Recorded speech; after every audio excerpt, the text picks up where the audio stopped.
Happy October, everyone. Or, as I like to call it, the first day of Halloween. So yeah, I haven't posted anything in, too long. But there have been a few reasons for that. For one, I did recently get a job as an audiobook narrator, so that's been taking up some time. Two, I've been taking some time to work on my mental health. I'm still working on it, if you want to know.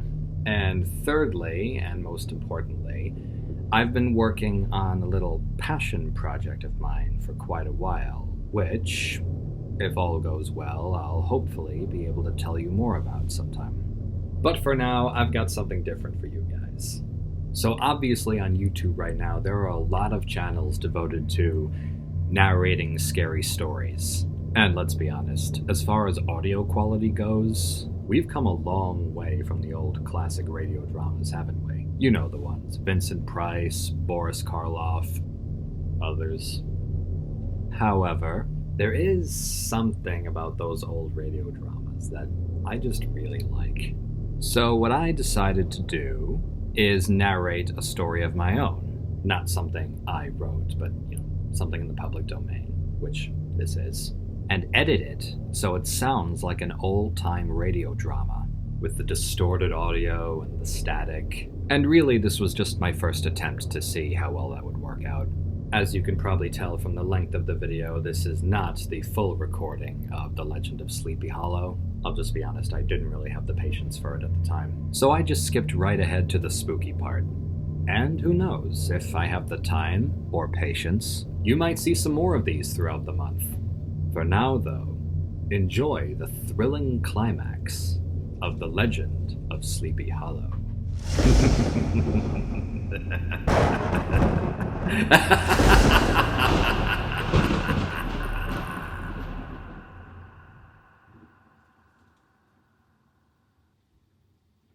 Yeah.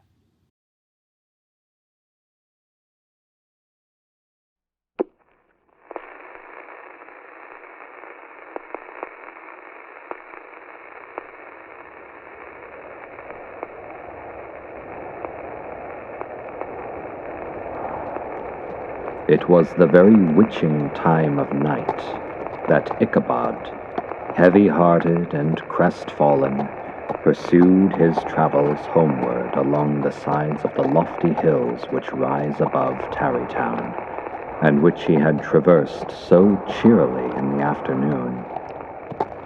The hour was as dismal as himself. Far below him, the Tappan Zee spread its dusky and indistinct waste of waters, with here and there the tall mast of a sloop riding quietly at anchor under the land. In the dead hush of midnight, he could even hear the barking of the watchdog from the opposite shore of the Hudson, but it was so vague and faint as only to give an idea of his distance from this faithful companion of man.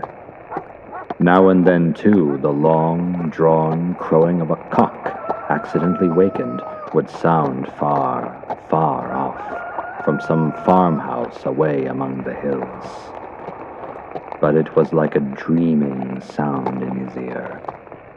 No signs of life occurred near him, but occasionally the melancholy chirp of a cricket, or perhaps the guttural twang of a bullfrog from a neighboring marsh, as if sleeping uncomfortably and turning suddenly in his bed.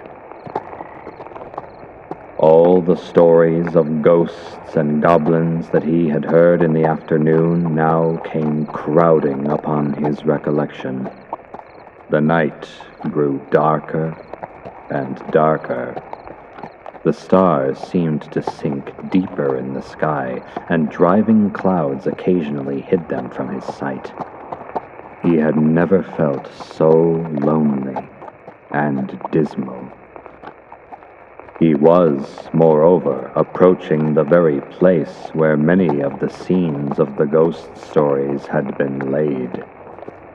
In the center of the road stood an enormous tulip tree, which towered like a giant above all the other trees of the neighborhood and formed a kind of landmark, Its limbs were gnarled and fantastic, large enough to form trunks for ordinary trees, twisting down almost to the earth and rising again into the air. It was connected with the tragical story of the unfortunate Andre, who had been taken prisoner hard by, and was universally known by the name of Major Andre's tree. The common people regarded it with a mixture of respect and superstition, partly out of sympathy for the fate of its ill-starred namesake, and partly from the tales of strange sights and doleful lamentations told concerning it. As Ichabod approached this fearful tree, he began to whistle. He thought his whistle was answered. It was but a blast sweeping sharply through the dry branches. As he approached a little nearer, he thought he saw something white hanging in the midst of the tree. He paused and ceased whistling, but on looking more narrowly, perceived that it was a place where the tree had been scathed by lightning and the white wood laid bare. Suddenly he heard a groan. His teeth chattered, and his knees smote against the saddle. It was but the rubbing of one huge bough upon another, as they were swayed about by the breeze. He passed the tree in safety, but new perils lay before him. About 200 yards from the tree, a small brook crossed the road and ran into a marshy and thickly wooded glen known by the name of Wiley's Swamp. A few rough logs laid side by side served for a bridge over this stream. On that side of the road where the brook entered the woods, a group of oaks and chestnuts matted thick with wild grapevines threw a cavernous gloom over it. To pass this bridge was the severest trial. It was at this identical spot that the unfortunate Andre was captured, and under the covert of those chestnuts and vines were the sturdy yeoman concealed, who surprised him. This has ever since been considered a haunted stream, and fearful are the feelings of the schoolboy who has to pass it alone after dark. As he approached the stream, his heart began to thump. He summoned up, however, all his resolution, gave his horse half a score of kicks in the ribs, and attempted to dash briskly across the bridge. But instead of starting forward, the perverse old animal made a lateral movement and ran broadside against the fence. Ichabod, whose fears increased with the delay, jerked the reins on the other side and kicked lustily with the contrary foot. It was all in vain. His steed started, it is true, but it was only to plunge to the opposite side of the road into a thicket of brambles and alder bushes. The schoolmaster now bestowed both whip and heel upon the starveling ribs of old Gunpowder, who dashed forward, snuffling and snorting, but came to a stand just by the bridge with a suddenness that had nearly sent his rider sprawling over his head. Just at this moment, a plashy tramp by the side of the bridge caught the sensitive ear of Ichabod. In the dark shadow of the grove on the margin of the brook, he beheld something huge, misshapen, black and towering. It stirred not, but seemed gathered up in the gloom, like some gigantic monster ready to spring upon the traveler. The hair of the affrighted pedagogue rose upon his head with terror. What was to be done? To turn and fly was now too late, and besides, what chance was there of escaping ghost or goblin, if such it was, which could ride upon the wings of the wind? Summoning up, therefore, a show of courage, he demanded in stammering accents, "Who are you?" He received no reply. He repeated his demand in a still more agitated voice. Still, there was no answer.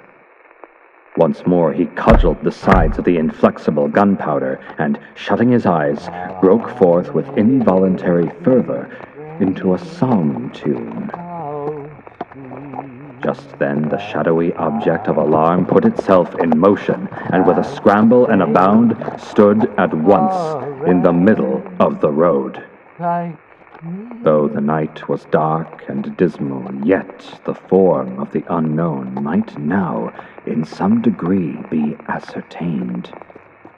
He appeared to be a horseman of large dimensions and mounted on a black horse of powerful frame. He made no offer of molestation or sociability, but kept aloof on one side of the road, jogging along on the blind side of old Gunpowder, who had now got over his fright and waywardness. Ichabod, who had no relish for this strange midnight companion, and bethought himself of the adventure of Brom Bones with the galloping Hessian, now quickened his speed in hopes of leaving him behind. The stranger, however, quickened his horse to an equal pace. Ichabod pulled up and fell into a walk, thinking to lag behind. The other did the same. His heart began to sink within him. He endeavored to resume his psalm tune, but his parched tongue clove to the roof of his mouth, and he could not utter a stave. There was something in the moody and dogged silence of this pertinacious companion that was mysterious and appalling. It was soon fearfully accounted for. On mounting a rising ground which brought the figure of his fellow traveler in relief against the sky, gigantic in height and muffled in a cloak, Ichabod was horror-struck on perceiving that he was headless. But his horror was still more increased upon observing that the head, which should have rested on his shoulders, was carried before him on the pommel of his saddle. His terror rose to desperation. He rained a shower of kicks and blows upon Gunpowder, hoping by a sudden movement to give his companion the slip, but the spectre started full jump with him. Away then they dashed, through the thick and thin, stones flying and sparks flashing at every bound. Ichabod's flimsy garments fluttered in the air as he stretched his long, lank body away over his horse's head in the eagerness of his flight. They had now reached the road which turns off to Sleepy Hollow, but Gunpowder, who seemed possessed with a demon, instead of keeping up it, made an opposite turn and plunged headlong down the hill to the left. This road leads to a sandy hollow, shaded by trees for about a quarter of a mile, where it crosses the bridge, famous in goblin story, and just beyond swells the green knoll on which stands the whitewashed church. As yet, the panic of the steed had given his unskillful rider an apparent advantage in the chase, but just as he had got halfway through the hollow, the girths of the saddle gave way, and he felt it slipping from under him. He seized it by the pommel and endeavored to hold it firm, but in vain, and had just time to save himself by clasping old Gunpowder round the neck when the saddle fell to the earth and he heard it trampled underfoot by his pursuer. For the moment, the terror of Hans von Ripper's wrath passed across his mind, for it was his Sunday saddle, but this was no time for petty fears. The goblin was hard on his haunches, and, unskillful rider that he was, he had much ado to maintain his seat, sometimes slipping on one side, sometimes on another, and sometimes jolted on the high ridge of his horse's backbone with a violence that he verily feared would cleave him asunder. An opening in the trees now cheered him with the hopes that the church bridge was at hand, The wavering reflection of a silver star in the bosom of the brook told him that he was not mistaken. He saw the walls of the church dimly glaring under the trees beyond. He recollected the place where Brom Bones' ghostly competitor had disappeared. "If I can but reach that bridge," thought Ichabod, "I am safe." Just then he heard the black steed panting and blowing close behind him. He even fancied that he felt his hot breath. Another convulsive kick in the ribs, and old Gunpowder sprang upon the bridge. He thundered over the resounding planks. He gained the opposite side. And now Ichabod cast a look behind to see if his pursuer should vanish, according to rule, in a flash of fire and brimstone. Just then, he saw the goblin rising in his stirrups, and in the very act of hurling his head at him. Ichabod endeavored to dodge the horrible missile, but too late.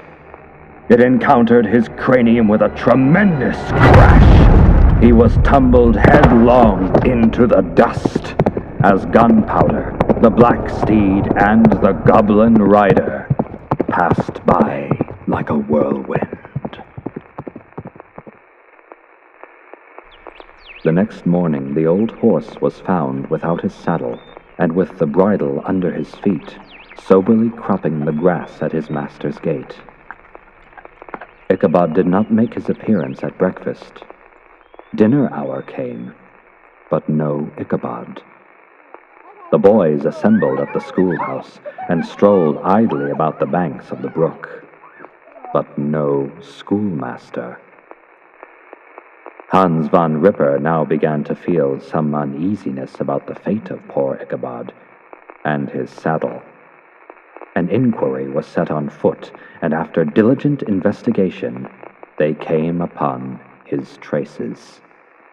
In one part of the road leading to the church was found the saddle trampled in the dirt, the tracks of horses' hooves deeply dented in the road, and evidently at furious speed, were traced to the bridge, beyond which, on the bank of a broad part of the brook, where the water ran deep and black, was found the hat of the unfortunate Ichabod, and close beside it, a shattered pumpkin.